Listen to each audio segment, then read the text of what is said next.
Oke, kita langsung ya. Kalau gitu ya kita diskusi Ya ya. udah, Bu. Iya, Mm-mm. Bu. Ya, Sambil Bu. Oke, Mm-mm. baiklah. Bismillahirrahmanirrahim. Assalamualaikum warahmatullahi wabarakatuh. Waalaikumsalam warahmatullahi wabarakatuh. Waalaikumsalam warahmatullahi wabarakatuh. Selamat sore, salam sejahtera untuk kita semua. Alhamdulillah, kita masih diberi kesempatan, kesehatan untuk berdiskusi bersama berkaitan dalam persiapan Bapak dan Ibu dalam menghadapi ujian kompetensi teknik P3K di sebagai fungsional pengelola pengadaan barang jasa muda.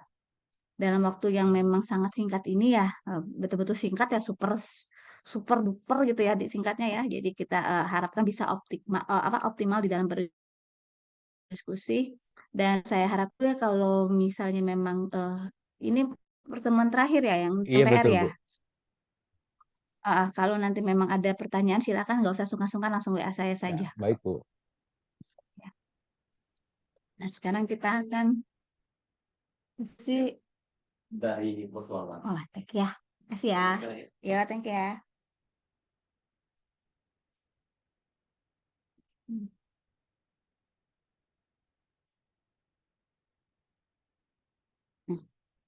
Nah, baiklah, Bapak dan Ibu, kita akan berdiskusi berkaitan dengan tentang ujian kompetensi kemarin ya, Bang, soal. Ternyata memang dari 90 soal ya, 90 soal ternyata masih kurang dari 270. Coba kita kira-kira kendalanya apa ya? Emang karena memang materinya baru aja ya, karena materinya benar-benar baru ya. Iya, betul, Bu. Materinya baru. Nanti nanti Bapak dan Ibu tuh bisa tuh di YouTube itu ada punyanya Bu Faradila, itu dia Pak Faradila sama Gamas Christian Gamas. Mereka berdua cukup aktif membuat YouTube-nya ya untuk materi Hmm. persiapan P3K. Nanti Yang silakan ya di browsing ya. maaf siapa, Bu, tadi, Bu? Faradila atau Christian Gamas. Yang Gamas. Oke, Bu. Makasih, Bu. Oke. Nah, ini ya kita jawab pertanyaan nomor 1 ya. Dokumen pemilihan terdiri dari, jadi kalau dokumen pemilihan itu,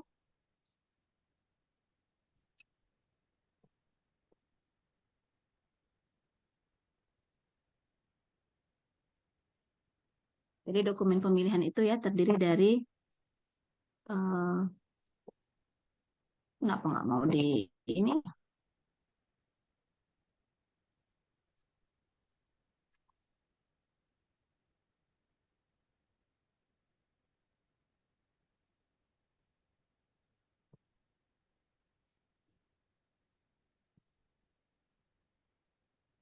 Sekarang kelihatan yang mana ya ini?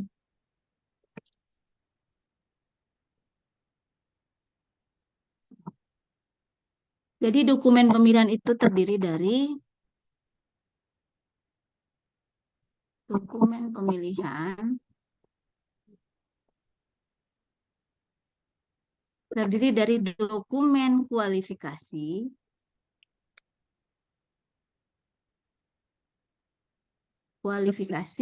dan dokumen, bisa dokumen tender, bisa dokumen seleksi, terus dokumen penunjukan langsung, dokumen pengadaan langsung. Jadi dia itu dokumen pemilihan itu terdiri dua dokumen. Dokumen kualifikasi dan dokumen tender. Itu kalau paketnya pengadaan konstruksi dan jasa lainnya yang nilainya di atas 200 juta. Kalau nilai paketnya di atas 100 juta, tapi pekerjaannya jasa konsultansi, maka dokumen pemilihannya jasa konsultansi badan usaha ya, maka dokumen pemilihannya adalah terdiri dari dokumen kualifikasi dan dokumen seleksi.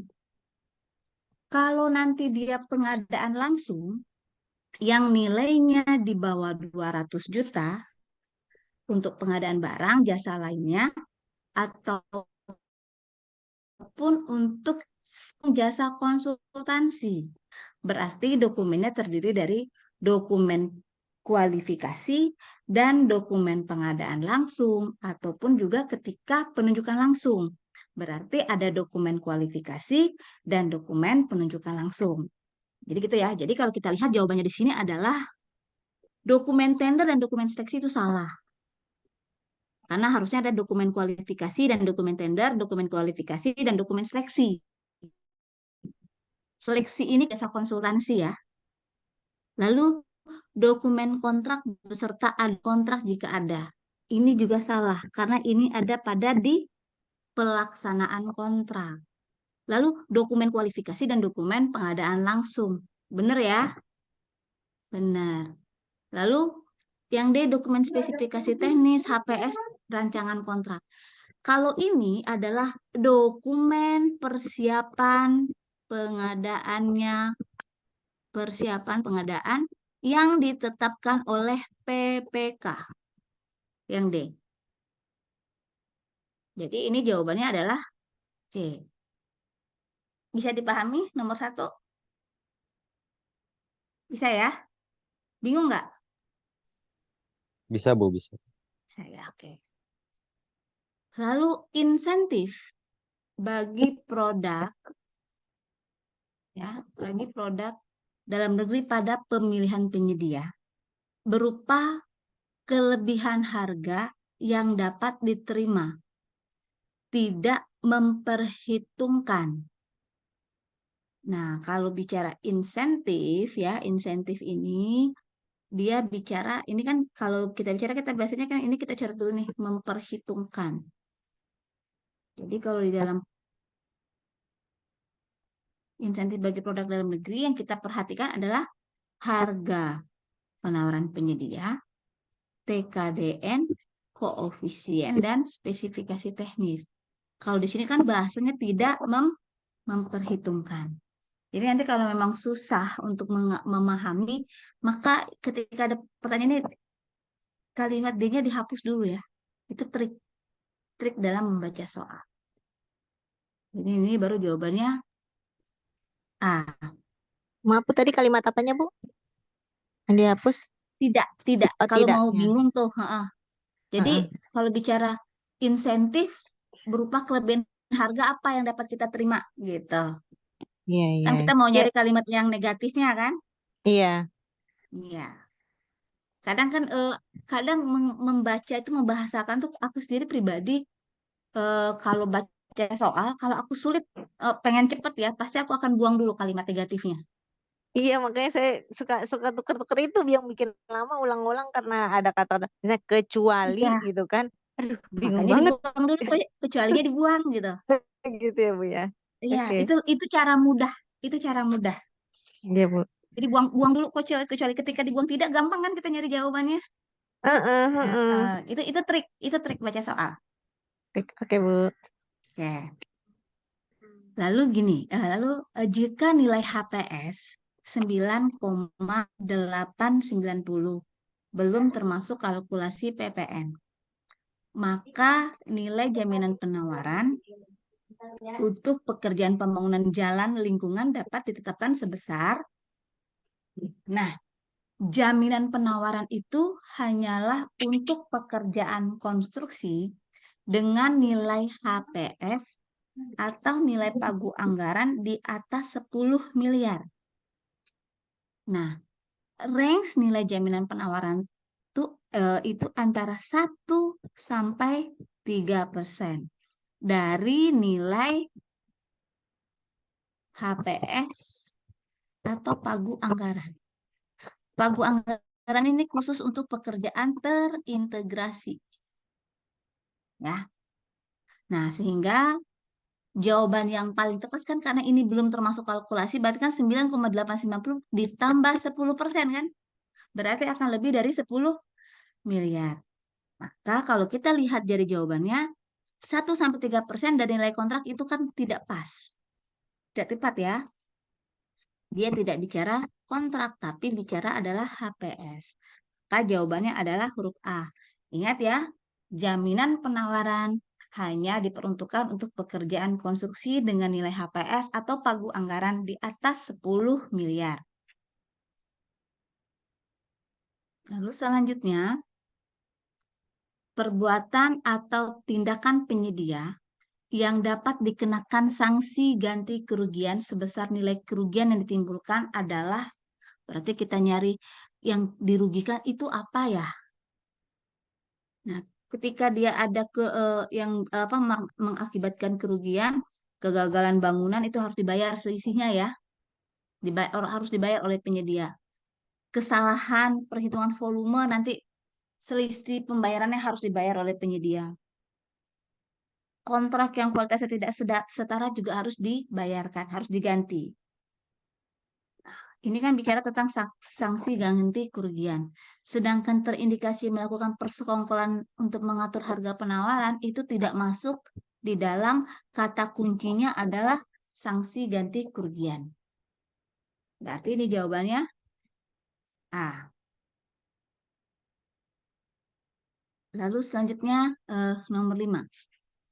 Prakualifikasi dilaksanakan pada pelaksanaan pemilihan sebagai berikut.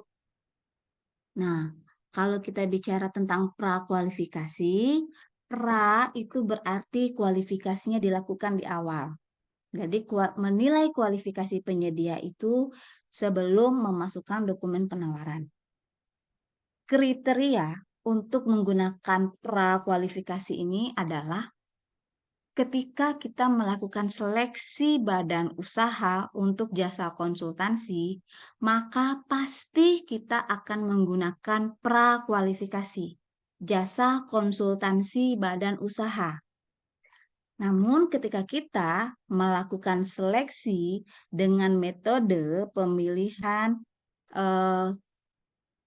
seleksi dengan jasa konsultansi orangan, maka yang kita gunakan pasti pasca kualifikasi. Ya, jadi jasa konsultansi itu kalau badan usaha pasti prakualifikasi, kalau dia perorangan pasti pasca kualifikasi. Lalu apalagi? Berarti kalau di sini seleksi jasa konsultasi perorangan nggak masuk ya. Lalu selanjutnya bicara tentang pengadaan dengan evaluasi kualifikasi sistem pembobotan dengan ambang batas untuk penyedia jasa lainnya. Nah, kalau bicara tentang prakualifikasi, tender pekerjaan konstruksi dengan nilai relatif besar itu tidak benar. Ataupun juga proses pemilihan untuk pembobotan dengan ambang batas penyedia jasa lainnya tidak. Yang benar adalah prakualifikasi untuk pengadaan barang dan pekerjaan konstruksi itu dilaksanakan pada pekerjaan yang sifatnya kompleks. Nah, ketika ini kalau tender pekerjaan konstruksi dengan nilai relatif besar itu belum tentu kompleks. Nah, ternyata kalau kita cari di sini mana yang paling tepat. Penunjukan langsung itu pasti menggunakan prakualifikasi. Makanya tadi kan aku selalu bilang tadi kan, prakualifikasi, penunjukan langsung itu adalah dokumen kualifikasi di awal, baru dokumen penunjukan langsung. Jadi ini adalah jawabannya C. Prakualifikasi. Itu ada di modul ya, modul materi tentang pemilihan. Lalu selanjutnya, pihak yang dapat menjadi pelaksana penelitian dalam pengadaan barang jasa pemerintah dengan nilai 220 juta, kecuali adalah apa? Nah, ini maksudnya yang melakukan pelaksanaan penelitian. Nah, pelaksanaan penelitian ini siapa yang mengadakan? Nah, kita harus lihat di sini. Perguruan tinggi swasta bisa nggak melakukan penelitian? Bisa ya? Bisa, Bu. Bisa saja. Bisa, misalnya Universitas Fakultas Kedokteran di Universitas IARSI kan swasta ya. Dia ingin melakukan penelitian terhadap kegunaan daun sirsak, bisa saja kan? Fungsinya apakah memang daun sirsak ini memiliki khasiat khusus terhadap penyakit kanker, itu bisa. Lalu individu non pegawai ASN itu bisa untuk menjadi peneliti ya. Bisa saja ya ada yang anak-anak yang dari di luar PNS itu tiba-tiba dia punya inovasi-inovasi di dalam melakukan penelitian terhadap suatu barang yang mungkin akan bisa digunakan di masa depan. Negara yang memberikan pinjaman enggak, dia tidak bisa menjadi objek peneliti. Ormas bisa saja organisasi masyarakat seperti IDI ya, Ikatan Dokter Indonesia bisa, ataupun Ikatan Dokter Anak Indonesia itu memang melakukan penelitian misalnya terhadap eh, penyakit penyakit tokso pada anak di bawah 5 tahun. Nah, itu bisa saja ya, organisasi masyarakat. Perguruan tinggi negeri itu apalagi, itu bisa menjadi pelaksana peneliti. Misalnya seperti kayak kemarin nih waktu kita COVID tuh, UGM itu ya mengeluarkan untuk alat apa sih namanya? PCR ya yang menggunakan apa tuh? Ditiup, Bu. Plastik ya, ditiup ya, Iya, ditiup. iya. Nah, itu salah satu bentuk penelitian dari pergi negeri. Jadi ini kan bahasanya kecuali ya, kecuali. Oke, lalu whistleblowing, bisa blowing ini biasa ya kita dengar ya. Itu tempat orang mau ngelapor, lapor melalui website itu bisa. Dengan kita harus mencantumkan identitas kita secara benar dan menyampaikan kronologis. Nah, di sini whistleblowing system dalam pengawasan pengadaan barang jasa memenuhi ketentuan. Kita lihat yang mana ini. Kita mau nyari kecuali. Penggunaan produk dalam negeri wajib ya diawasi ya. Tahapan serah terima juga. Kan kalau ternyata ada tahapan serah terima, ternyata belum cocok dibayarkan 100%, tapi dibayarkan oleh oknum PPK tersebut. Sehingga masyarakat yang melihat kondisi tersebut dapat menyampaikan pada whistleblowing.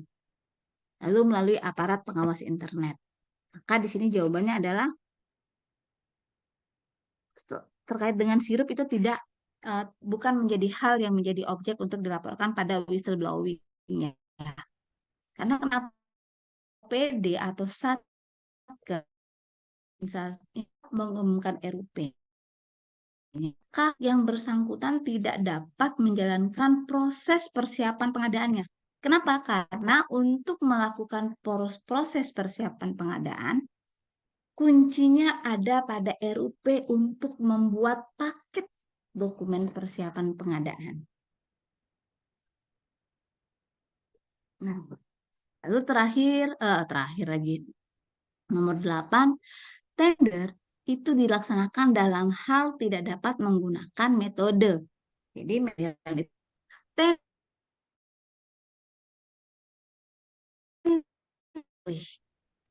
ketika metode di atas tidak akan mampu memenuhi identifikasi kebutuhan kita. Seperti kita ketahui, untuk pengadaan barang, jasa lainnya dan pekerjaan konstruksi ada 5. Ini nge-handphone. Ada 5 ya, ada 5 metode pemilihan. Ya. Yang pertama itu adalah e-purchasing. Ini metode ya, metode pemilihan. Yang kedua itu pengadaan langsung.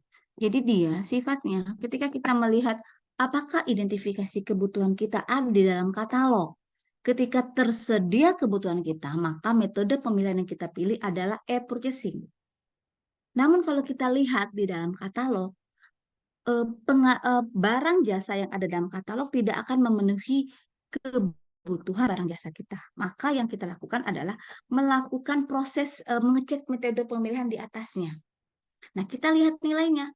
Kalau nilainya di atas 200 juta, arti metode pengadaan langsung tidak dapat. Tapi kalau metodenya berarti di atas 200 juta, kita harus lihat lagi nih. Apakah penunjukan itu kriteria keadaan tertentu? Bapak dan Ibu, kriteria keadaan tertentu itu diatur pada pasal 38 Perpres nomor 16 tahun 2018 beserta perubahannya. Dan memang ada perubahannya, jadi Bapak dan Ibu silakan cek di Perpres 12 tahun 2021. Lalu habis pengadaan penunjukan langsung, penyedia apakah barang jasa yang akan kita beli ini tersedia di dalam, bisakah prosesnya itu kita gunakan metode pemilihan tender cepat.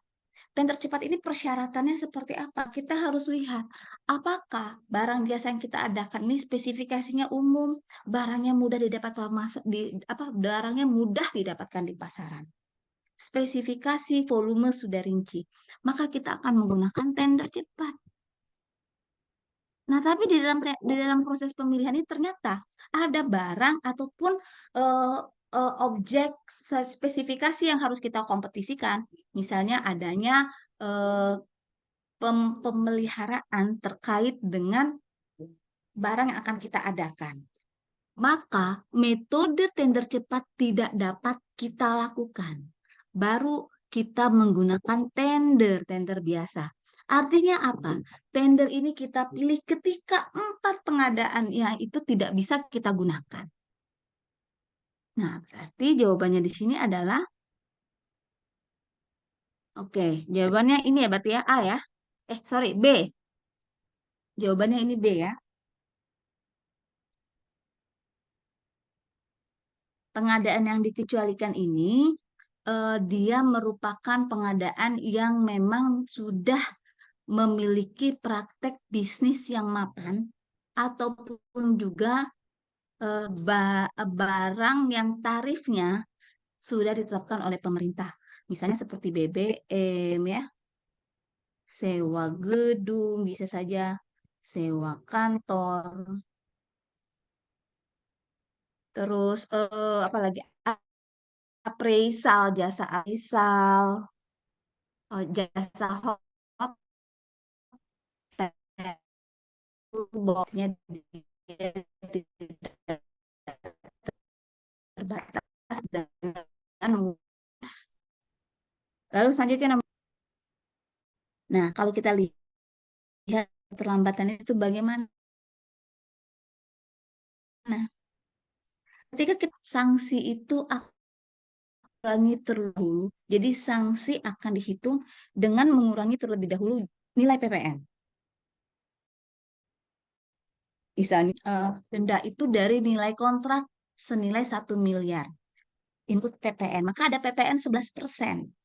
Nah, berarti yang harus dikenakan denda itu dari 890 juta. Nah, maka kita cari jawaban yang paling tepat adalah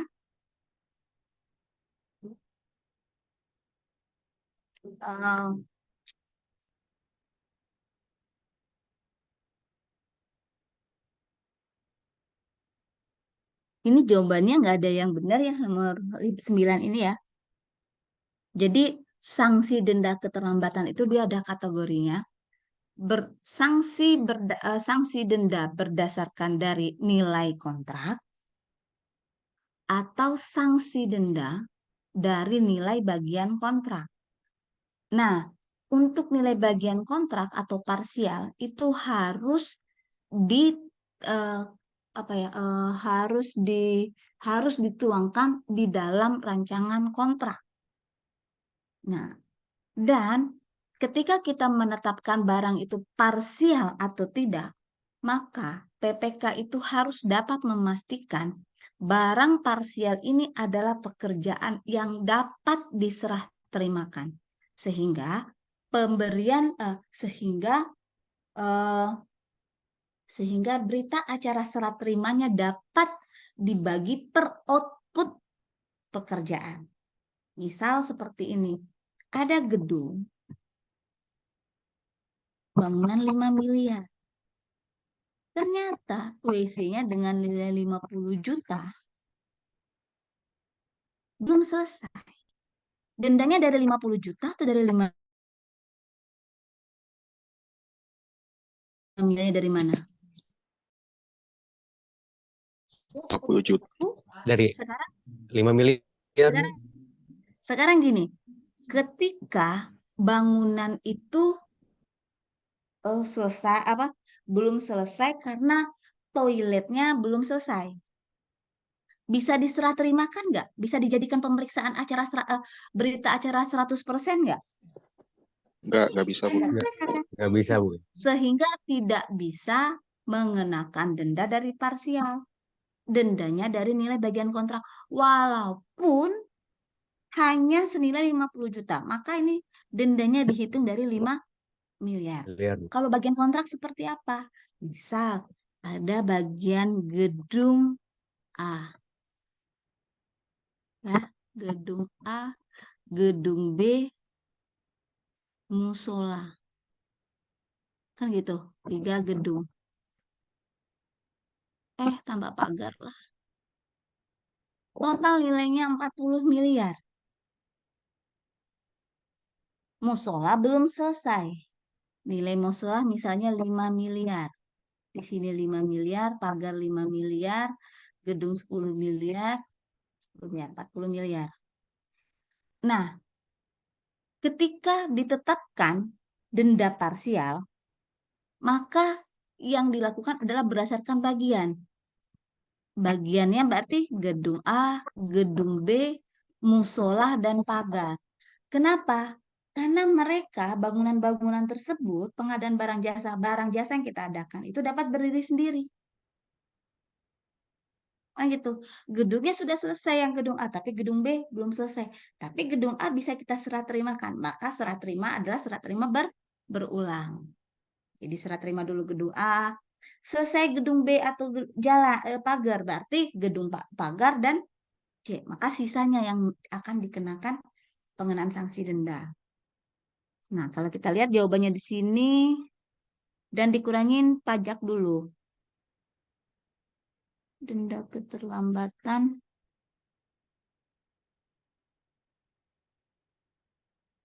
Ini nggak masuk, salah. Bagian kontrak juga tidak tepat.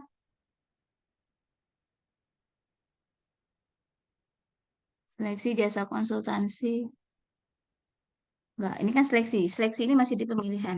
Jadi ini jawabannya nggak ada yang benar ya. Tapi kalau ketemu jawaban yang soal yang udah dibenerin bisa dipahami ya. Bu, Oke. bisa. Selanjutnya nomor 10. Pihak yang dapat mengusulkan pengenaan sanksi daftar hitam adalah kecuali KPA adalah orang yang menetapkan sanksi daftar hitam. Lalu Pokja adalah orang yang akan mengusulkan kepada PA-KPA untuk memberikan sanksi blacklist kepada penyedia. Lalu ada lagi PPK. PPK juga sifatnya mengusulkan kepada PA-KPA. Jadi PPK mengusulkan kepada PA-KPA jika ternyata ada wan prestasi dari penyedia pada saat pelaksanaan kontrak. Jadi kalau PPK ini sudah di pelaksanaan kontrak. Jadi kalau wan prestasi putus kontrak kan gitu, maka PPK mengajukan kepada PA-KPA mengenakan sanksi hitam kepada penyedia. Sedangkan Pokja itu adalah kesalahan yang dilakukan oleh penyedia pada saat pemilihan. Maka di sini dia akan menjadi Pokja. Nah, di sini kalau bicara siapa yang dapat mengenakan sanksi daftar hitam, kecuali PPK, kita cari dulu kan kecuali nih. Kita lihat dulu coret ya Bu ya tadi ya. Pejabat pembuat komitmen, bisa sanksi daftar hitam. Pokja pemilihan, bisa. Agen pengadaan, bisa. Agen pengadaan ini mutatis mutandis dengan PPK ataupun dengan Pokja pemilihan. Lalu pimpinan dan tim pelaksana. Jadi jawaban kecuali di sini adalah pengguna anggaran. Kenapa bukan? Karena pengguna anggaran adalah orang yang menetapkan sanksi daftar hitam, bukan mengusulkan. Oke, selanjutnya nomor 11. Ketika terjadi keadaan kahar, berarti kahar ini adalah keadaan yang tidak bisa kita prediksi. Maka lanjut pelaksanaan kontrak. Jadi kalau namanya keadaan kahar, Bapak dan Ibu ingat nggak waktu COVID? Lagi COVID itu besar-besaran banget, tiba-tiba berhenti kan kita lockdown. Nggak boleh keluar kan? Iya, Bu. Nah, Itu terjadi, kondisi terjadi bukan adalah kondisi yang tidak bisa kita prediksi baik oleh penyedia ataupun pengguna jasa. Sehingga yang dilakukan, kontrak dapat dihentikan sementara atau kontrak dapat dihentikan permanen. Jadi sifatnya dihentikan. Bisa henti permanen, bisa henti terus-menerus. Nah, kalau kita lihat di sini, tindak lanjut pelaksanaan kontrak dalam keadaan kahar adalah pemberian kesempatan ini kalau penyedia tidak mampu, pemberian kesempatan ini kalau penyedia tidak mampu menyelesaikan pekerjaannya.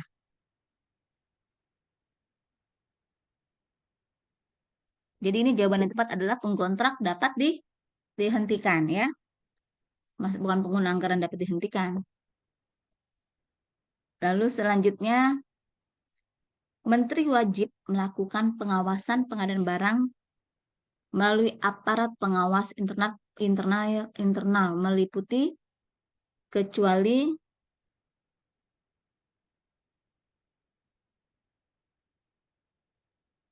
Menteri wajib melakukan pengawasan pengadaan barang. Ini kita bicara kecuali ya. Berarti kita tulis sini. Jadi yang diawasi adalah aspek pengadaan berkelanjutan, pencapaian TKDN,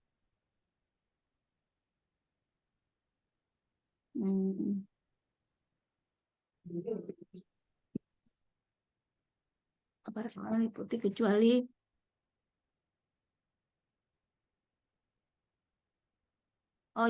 terkait dengan pencandangan paket ya.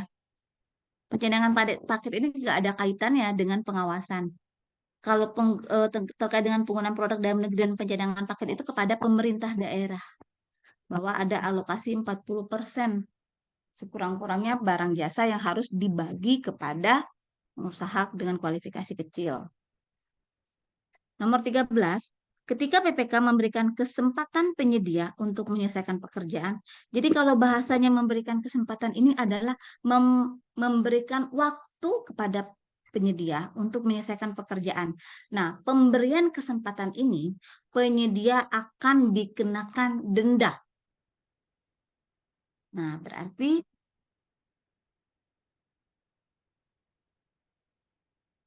kita memberikan kesempatan penyedia untuk menyelesaikan pekerjaan, padahal kondisi penyedia gagal menyelesaikan pekerjaan sampai masa pelaksanaan kontrak berakhir.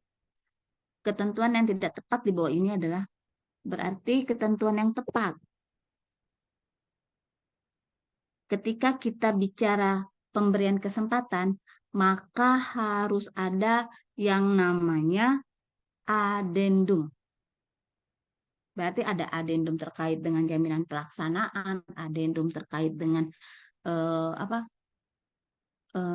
terkait dengan jaminan pelaksanaan ya, jaminan pelaksanaan sama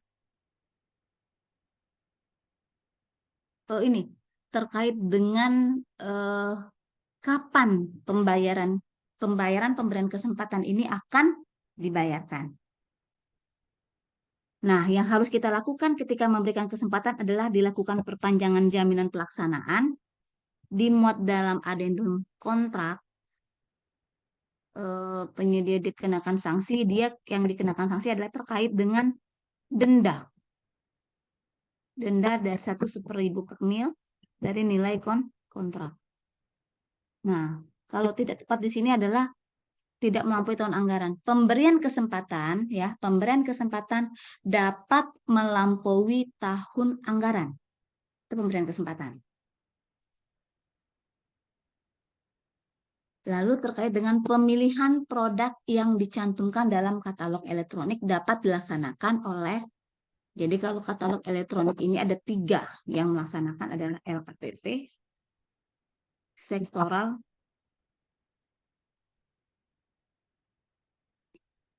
nih.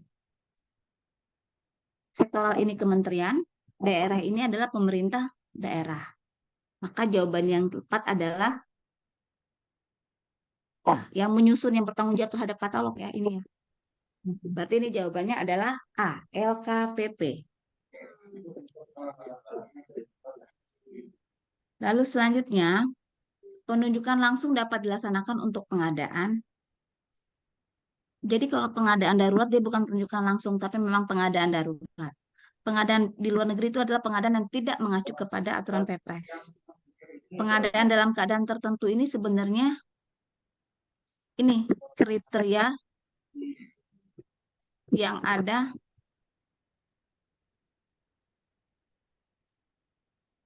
pada pasal 38.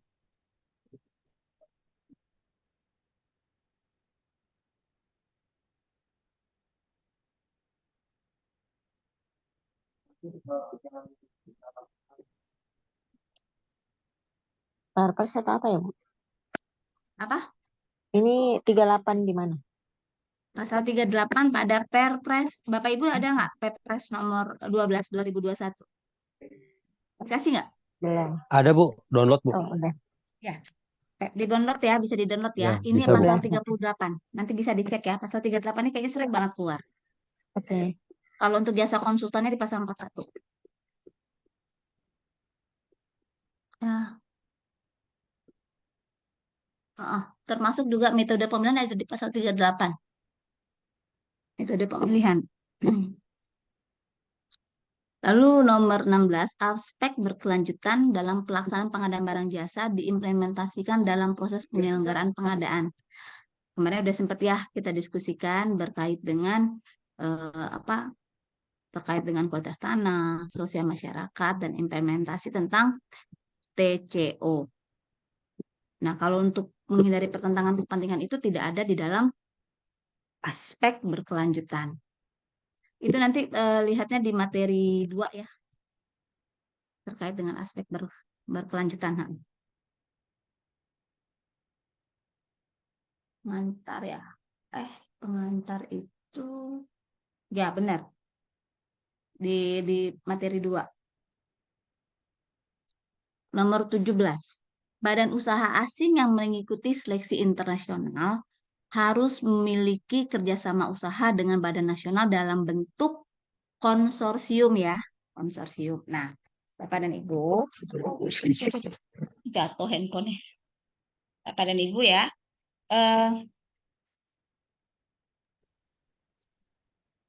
untuk yang sifatnya tender internasional ya, tender internasional ataupun seleksi internasional.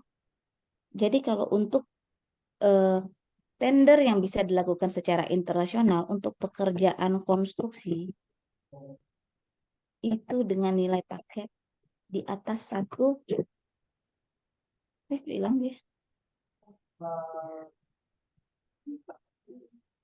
Duh, kemana deh?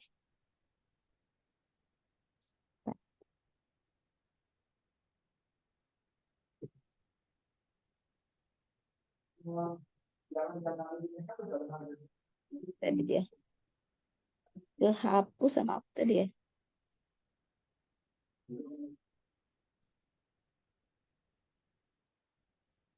Loh, kok hilang dia? Kok udah langsung ke sini dia ternyata.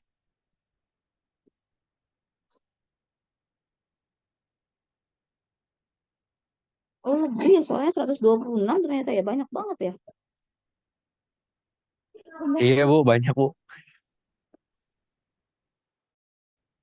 Bentar. Berarti nanti latihannya gini, sambil baca sambil cari sambil cari kunci jawaban. Kemarin udah dikasih yang pakai jawaban ya. Sudah, Bu. Udah, Bu. Sebenarnya kalau bagusnya tuh sambil nyari. Nah, ini ya, nomor 17 ya. Jadi kalau tender ya, tender internasional pekerjaan konstruksi nilai paketnya di atas 1 triliun. Sedangkan kalau untuk barang jasa lainnya minimal 50 M. Sedangkan jasa konsultansi atau lazimnya dinamakan seleksi internasional itu di atas 25 miliar. Ya, itu terkait dengan tender ataupun seleksi internasional. Nah, selanjutnya Pihak yang tidak memiliki kewenangan secara langsung dalam pengawasan. Oh, ini udah kesini kamera aku. Pihak yang tidak memiliki kewenangan secara langsung dalam pengawasan pelaksanaan pengadaan secara swakelola adalah APH nggak ada ya. Tim pengawas ada, pimpinan ada, PIP ada, kepala daerah ada. Kalau ini jawabannya mudah diterka. Lalu nomor 19, pelaksanaan penelitian ditetapkan berdasarkan hasil kompetisi. Nah, ini kalau ini secara ketentuan saja langsung ya, dilaksanakan melalui seleksi proposal penelitian. Jadi kalau penelitian itu dia hanya dua tuh ya, berdasarkan kompetisi atau dengan seleksi proposal. Nah, selanjutnya nomor 20.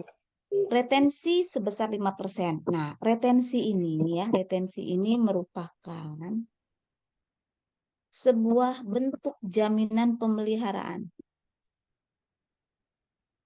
Retensi itu. Nilainya berapa? Nilainya adalah 5%. Retensi ini bukan berupa jaminan. Retensi ini diberlakukan ketika masa pemeliharaan itu akan berakhir pada tahun anggaran berjalan.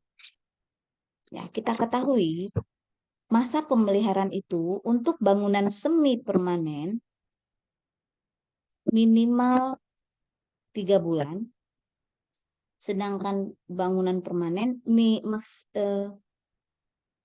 6 bulan. Minimal 6 bulan. Nah, kan gitu. Nah, kalau bicara retensi, ketika misalnya masa kontrak berakhir di bulan Juni 2023, masa pemeliharaan berakhir pada bulan November 2023. Masa pemeliharaan ya. Berarti ini FHO, ini PHO. Maka pada bulan Juni ini penyedia itu bukan dibayar 100%, tapi hanya dibayar 95%. 5%-nya di mana? 5% adalah menjadi retensi yang merupakan jaminan pemeliharaan. Nah, ketika FAO di bulan November maka akan dicarikan senilai 5%. Itu kalau menggunakan retensi. Tapi bagaimana kalau misalnya akan melewati tahun anggaran? Ketika melewati tahun anggaran, katakanlah bulan Desember, berakhir pemeliharaan di bulan Mei 2024, ya.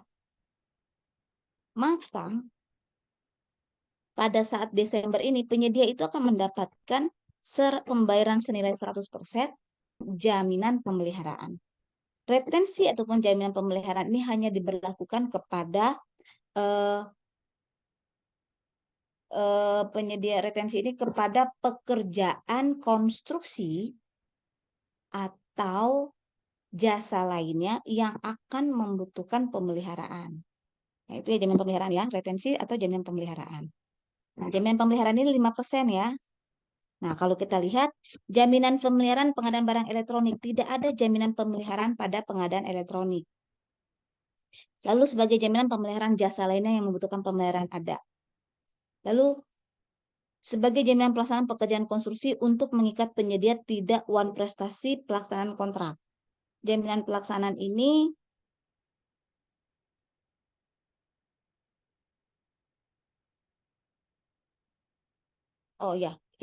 bukan jaminan pelaksanaan. Retensi ini kan jaminan pemeliharaan. Ya. Lalu jaminan penawaran, enggak, jaminan penawaran itu pada saat proses pemilihan. Memperhitungkan penilaian biaya selama umur ekonomis ini hanya untuk pengadaan barang yang sifatnya akan memperhitungkan nilai ekonomis. Jadi tidak digunakan untuk retensi. Jadi retensi hanya digunakan untuk pekerjaan konstruksi dan jaminan pemeliharaan jasa lainnya yang memang membutuhkan masa pemeliharaan. Sampai di nomor 20 ada pertanyaan tidak? Bisa dimengerti? Bisa? Bu, Saya? jadi maaf Bu, jaminan pemeliharaan, retensi itu adalah jaminan pemeliharaan gitulah ya Bu ya, kalau singkatnya. Iya, betul. Iya, betul. Cuman yang membedakan, kalau kita menggunakan retensi, berarti masa pemeliharaannya itu akan berakhir pada tahun anggaran yang berjalan. Jadi misalnya dia pengadaannya ini tahun 2023, berarti masa pemeliharaan itu masih sampai bulan Desember antara misalnya bulan November sampai dengan bulan Desember 2023. Maka menggunakan retensi. Jadi uangnya yang dijaminkan 5%. Iya, Bu. Nah, uangnya dibayar cuma 95%, 5%-nya dipotong untuk retensi. Gitu. Tapi kalau dia kita hitung masa pemeliharaannya akan melebihi tahun anggaran, ya lewat tahun Iya. Desember. Maka Desember dia dibayarkan 100% dengan menyerahkan jaminan pemeliharaan.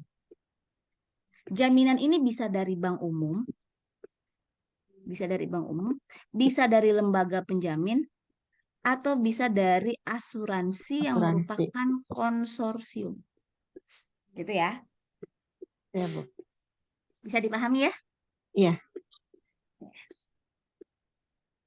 Nah, lalu terkait nomor 21, pengadaan bahan bakar yang dapat disediakan oleh SPBU dengan nilai pengadaan 190 juta. Nah, pengadaan bahan bakar minyak ini kan biaya nilai bahan bakar itu kan sudah ditetapkan oleh pemerintah, ya kan? Maka dia masuk pengadaan yang dikecualikan yang tidak tunduk pada Perpres nomor 16 tahun 2018 dan perubahannya. Pengadaan yang dikecualikan ini diatur pada Perlem LKPP nomor 5 2021. Ya. Boleh dicek, iseng ngecek gitu kan. Lalu nomor 22, pertentangan kepentingan yang tidak diperbolehkan dalam pelaksanaan pengadaan barang jasa. Jadi yang nggak boleh itu konsultan perencana dalam pekerjaan konstruksi bertindak sebagai pelaksana pekerjaan konstruksi yang direncanakan dalam pengadaan pekerjaan terintegrasi. Ini boleh ya. Design and build kayak MRT.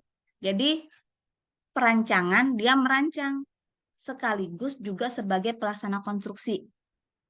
Boleh. Tapi kalau konsultan perencana dia bertindak sebagai kontraktor dalam proses tender konvensional biasa, itu nggak boleh. Nggak boleh. Jadi dia nggak boleh jadi perancang dan dia sebagai kontraktor pelaksana fisik. Itu nggak boleh. Lalu manajemen konstruksi berperan sebagai konsultan perencana. Ini nggak boleh. Kenapa tidak boleh? Karena nanti konsultan manajemen konstruksi ini dia akan mereview hasil pekerjaan konsultan perancang. Jadi tidak boleh.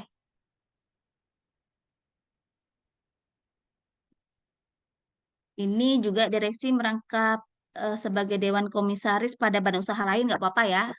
Kan dia badan usaha yang lain, nggak sama. Kalau dia bareng di tempat yang sama nggak boleh. Lalu manajer koperasi merangkap PJHP pada pelaksanaan pengadaan barang jasa di perangkat daerah. Ini nggak apa-apa. Nggak apa-apa ya. Jadi ini jawabannya ini ya. B, jawabannya B. Terkait dengan pertentangan kepentingan. Nah, untuk pengadaan barang yang kontraknya harus ditandatangani pada awal tahun, pemilihan penyedia dapat dilaksanakan setelah ini ya, penetapan pagu anggaran KL setelah RUP diumumkan. Seperti apa? Misalnya pengadaan makan minum rumah sakit, pasien rumah sakit, lalu jasa security, jasa cleaning service ya. Ini kan yang awal tahun setengah satu kan harus langsung dilaksanakan. Jadi langsung pas pagunya ada langsung dilaksanakan prosesnya.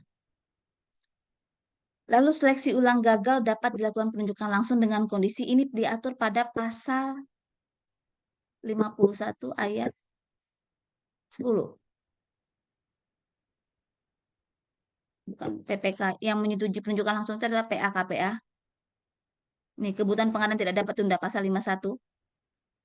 Kalau cukup waktu berarti harus dilakukan seleksi, nggak boleh lagi penunjukan langsung.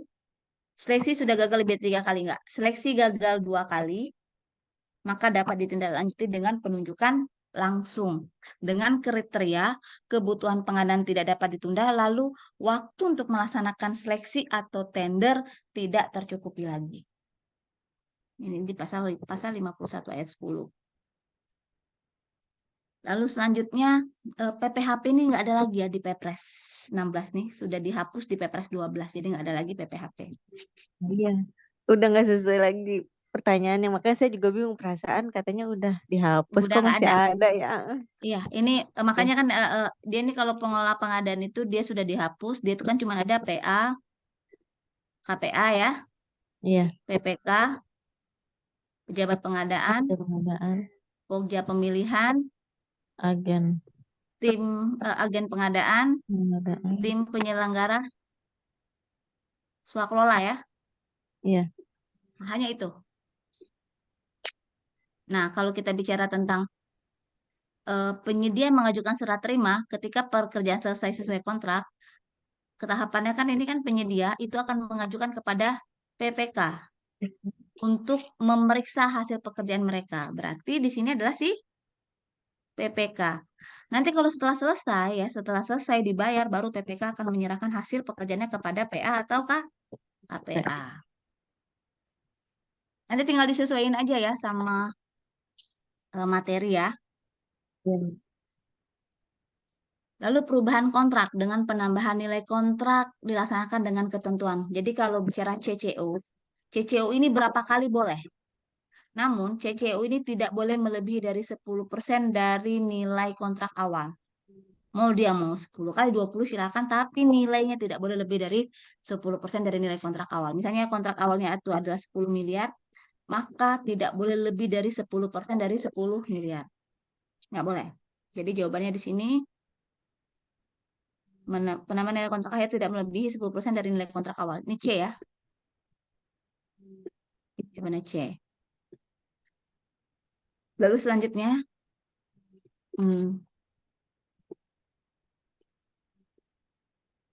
pelaksanaan penunjukan langsung pekerjaan prasarana di lingkungan perumahan. Nah, ini boleh nih ya, ada pasal 38 yang ngatur ini. Bagi masyarakat berpenghasilan rendah dilakukan dengan ini Kementerian PUPR nih yang bikin. Nah, ini kalau bicara penunjukan langsung, kita penunjukan langsung itu tidak ada kompetisi. Penunjukan langsung, pengadaan langsung itu tidak ada kompetisi. Maka proses penunjukan langsung ataupun pengadaan langsung kita mengundang satu pelaku usaha dan wajib kita lakukan negosiasi teknis dan maupun harga. Nah, yang kita undang itu adalah penyedia yang kita yakini mampu. Jadi penunjukan langsung ataupun pengadaan langsung. Nah, yang namanya penunjukan langsung, pengadaan langsung, lalu jasa konsultansi itu disertai dengan negosiasi teknis maupun harga ya. Tender nggak ada, pengadaan langsung tidak ada, permintaan penawaran nggak ada, mengundang minimal satu pelaku dan nggak boleh dua usaha. Ini jawabannya A, nomor 27A. Clear ya? Bu, jadi yang pakai negosiasi jadi apa aja? Penunjukan langsung, Jadi yang pakai pengadaan negosiasi langsung, itu pengadaan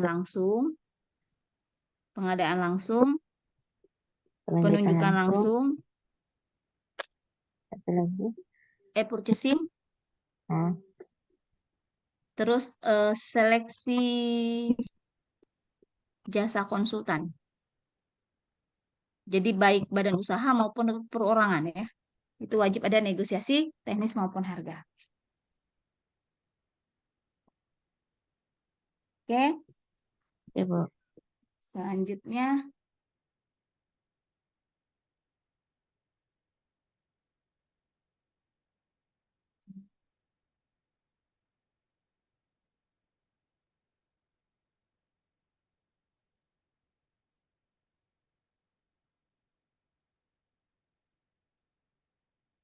bentar,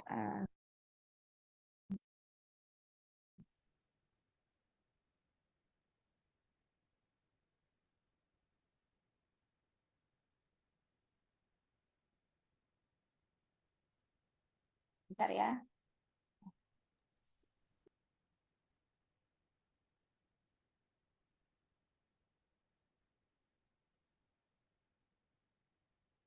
Lalu selanjutnya tahapan atau proses yang bukan dari bagian pelaksanaan kontrak ya. Penetapan surat penunjukan penyedia barang jasa atau SPBJ itu bagian dari tahapan kontrak. Pengenaan daftar hitam, oh ini bukan bagian ya. Pengenaan daftar hitam itu sebenarnya hasil. Pemberian uang muka ini masuk di pelaksanaan kontrak. penyesuaian harga ini juga dikontrak.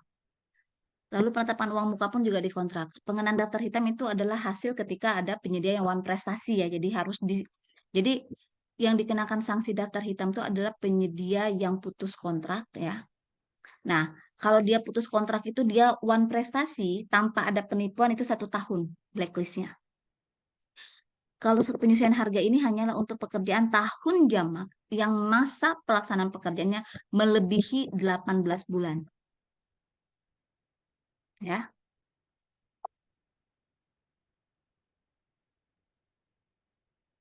Oke, selanjutnya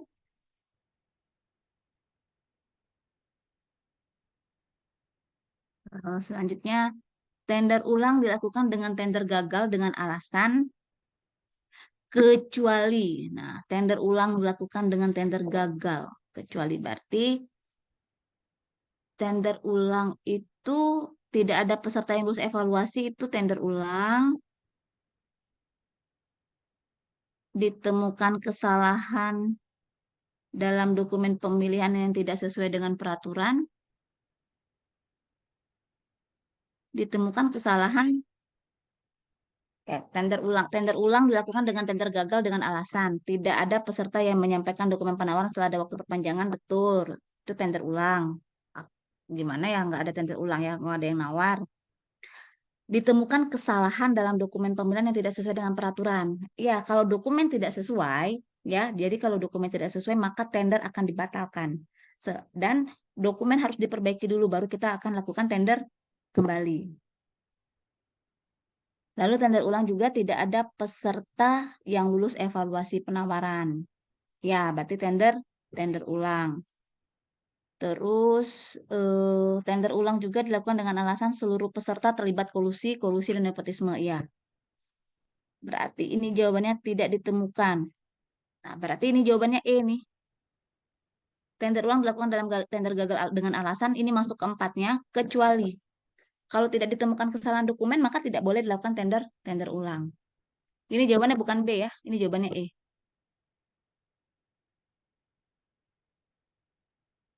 Lalu selanjutnya, jadi gini ya, dia itu ada namanya tender ulang, ada yang namanya evaluasi ulang.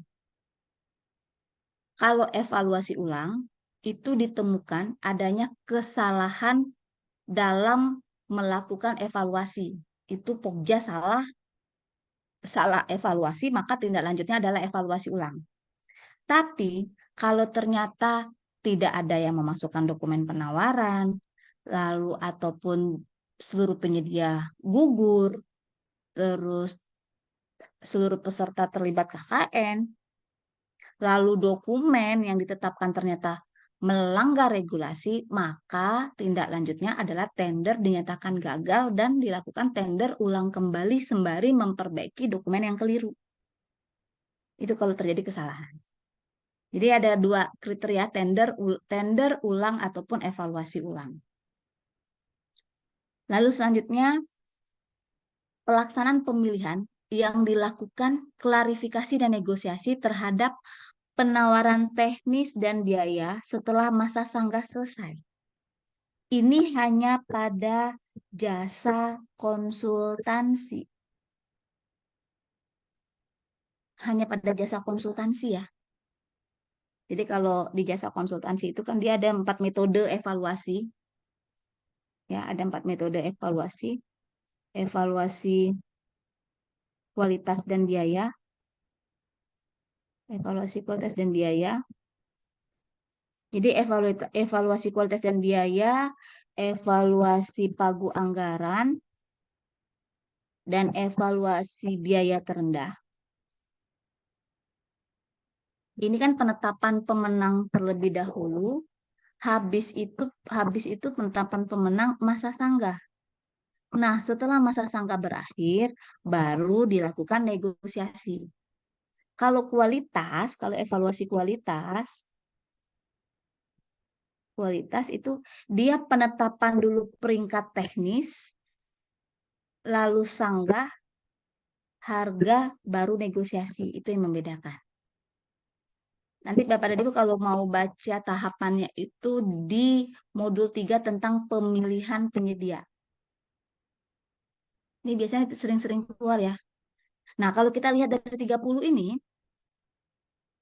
manakah yang memang pekerjaannya berkaitan dengan jasa konsultan? Jadi ingat ya Bapak dan Ibu, ketika nanti ketemu soal perencanaan, pengkajian, perancangan, pengawasan, desain, pembuatan naskah akademik, yang sifatnya dengan brandware, membangun IT website, itu masuk di jasa konsultansi, ya.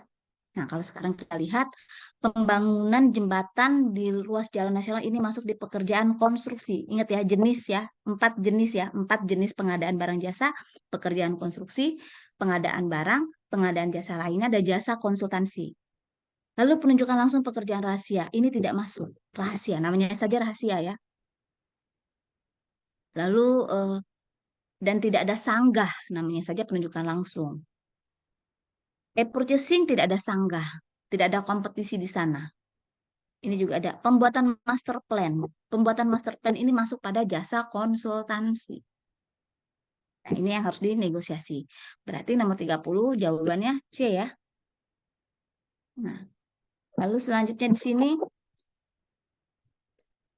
dikit lagi lah ya. Kita lebihkan sedikit lah ya. Sampai 30 aja pasin ya. 16.30, 17.30 ya. Boleh, Bu, boleh. Lalu nomor 31. Tidak mengarah untuk memberi keuntungan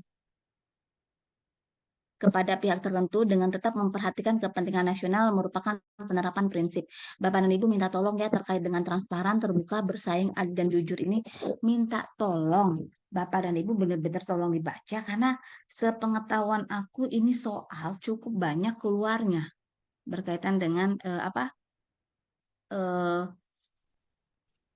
terkait dengan transparan terbuka ini ya. Jadi minta tolong Bapak dan Ibu dilihat dibaca ya. Jadi Bapak dan Ibu tuh tolong dipahami tentang apa itu yang dinamakan transparan gitu kan. Apa itu yang dinamakan jujur, bersaing, efisien, efektif. Nah, itu minta tolong ya Bapak dan Ibu ya. Itu di dalam modul itu sudah ada ya. Seingat aku, ada nggak ringkasannya itu ya? Ada nggak ya? Baca nggak? Kayaknya Ada, sih Bu, ada ada. ya, Bu. Ada, Bu. Ada, Bu. Nah, jadi memang harus dipahami. Jadi kalau memang menghafal itu kan cukup sulit ya, karena dia 7 ya, Iya, iya. 7 prinsip pengadaan barang dan jasa. Nah, jadi kalau mau bicara tentang 7 prinsip itu cara menghafal, kalau nanti ketemu tentang prinsip efisien, itu nanti kaitannya dengan anggaran ya, biaya. Jadi kalau efisien berarti pengadaan barang jasa menggunakan yang eh, sumber daya yang minimal untuk mencapai hasil kualitas terbaik. Jadi dengan anggaran seirit-irit mungkin lah ya. Pokoknya kalau udah bicara efisien, eh, sumber dayanya itu optimal banget lah untuk mencapai kualitas dan sasaran yang terbaik. Itu efisien. Kalau efektif berarti pengadaan barang jasa itu sesuai dengan kebutuhan dan sasaran. Kalau efektif berarti kalau ingat aja efektif berarti sesuai dengan kebutuhan kita. Spesifikasi yang kita adakan sesuai dengan kebutuhan kita. Lalu transparan. Kalau transparan itu berarti semua ketentuan dan informasi pengadaan barang jasa itu bersifat jelas dapat diketahui oleh semua masyarakat umum. Contohnya seperti apa? Pengumuman tender di LPSE, adanya sirup, itu kan terbuka kan? Iya. Semuanya nggak mesti jadi penyedia, nggak mesti jadi kontraktor bisa masuk. Jadi masyarakat umum bisa ketik LPSE, kita bisa cek sirupnya berapa, nilai anggarannya berapa, pakai metode apa bisa. Itu Iya, kalau bicara transparan. Terus kalau terbuka berarti eh, pengadaan barang jasa itu dapat diikuti oleh semua penyedia barang jasa yang memenuhi persyaratan kriteria tertentu. Misalnya gini, kita mau mengadakan pengadaan kendaraan bermotor, berarti izin usahanya memang izin usaha untuk dealer ya, dealer kendaraan bermotor gitu kan, memang dia ATPM yang kita adakan, berarti persyaratannya sesuai. Lalu bersaing. Nah, bersaing ini berarti adanya persaingan yang sehat di antara sebanyak mungkin penyedia. Nah, sehingga kalau dia bersaing, harganya akan kompetitif dan mekanisme pasar akan terbentuk dengan sempurna. Itu kalau bersaing. Jadi kalau bicaranya sudah eh, kompetitif, tidak ada intervensi, mekanisme pasar, berarti itu bahasanya adalah bersaing, ya. Mekanisme pasar akan terbentuk dengan sempurna, itu berarti bersaing. Lalu adil. Kalau adil itu berarti perlakuan yang sama bagi semua calon penyedia barang jasa dan tidak mengarah atau memberikan keuntungan kepada pihak tertentu. Itu kalau adil. Lalu baru terakhir tuh akuntabel. Kalau akuntabel berarti sesuai dengan peraturan perundang-undangan. Jadi semua yang kita kerjakan sesuai dengan aturan dan ketentuan. Nah, tapi kalau jujur nih nggak ada ya, jujur nggak ada. Jadi ini jawabannya ini ya, C ya. Oke.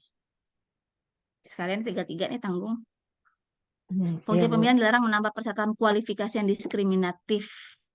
Hal yang dapat dilakukan penguji agar tidak diskriminatif dan diperbolehkan adalah ini berarti sesuai dengan syarat kualifikasi dan yang ditetapkan dalam peraturan. Kualifikasi itu adalah kemampuan badan usaha ya. Kualifikasi itu kemampuan badan usaha untuk menjalankan izin usahanya, untuk menjalankan usahanya. Jadi kualifikasi ini terdiri dari kualifikasi administrasi dan teknis kualifikasi. Kalau bicara tentang administrasi kualifikasi berarti berkaitan dengan perizinan badan usaha. Ketika bicara tentang teknis kualifikasi berarti terkait dengan pengalaman perusahaan tersebut.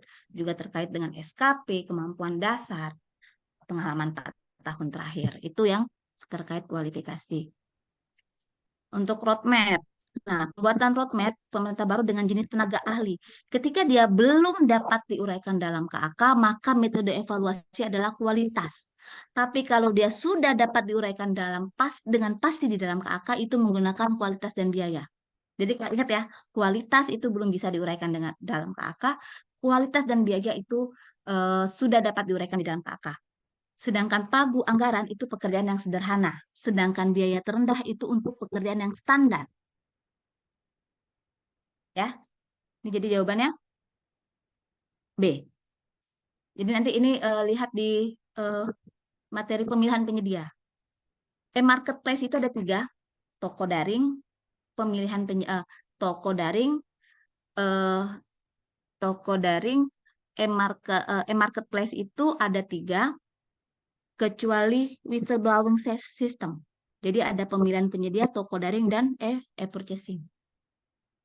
Ya, marketplace, toko daring, e-purchasing, dan pemilihan penyedia. Marketplace itu ya. Udah. 1729. Satu lagi deh. Oh, sudah. Oh ya. Oke, Mbak. Aku pasin satu ya, 1730 ya. 1729 aku pasin ya. Oke. Udah ditegur di inbox. Bupati di sebuah kepulauan dapat menindaklanjuti pelaksanaan peraturan presiden tentang pengadaan barang jasa. Ini diatur pada pasal 86. Ya, pasal 86. Boleh. Jadi untuk pengaturan pengadaan barang jasa, tapi dia harus membuat dengan regulasi sendiri, tapi tidak boleh menyalahi ketentuan. Nah, yang boleh dilakukan kebijakan oleh Bupati adalah membuat program pelatihan pengadaan barang jasa untuk pelaku usaha. Hanya ini ya. Kalau ini nggak boleh. Ini nggak boleh dan ini nggak boleh. Ya. Ini Bapak dan Ibu boleh cek nanti di pasal 86. Itu ada ketentuannya. Oke, baiklah Bapak dan Ibu. Nah, mohon maaf ya dengan tergesa-gesa ya menjelaskannya.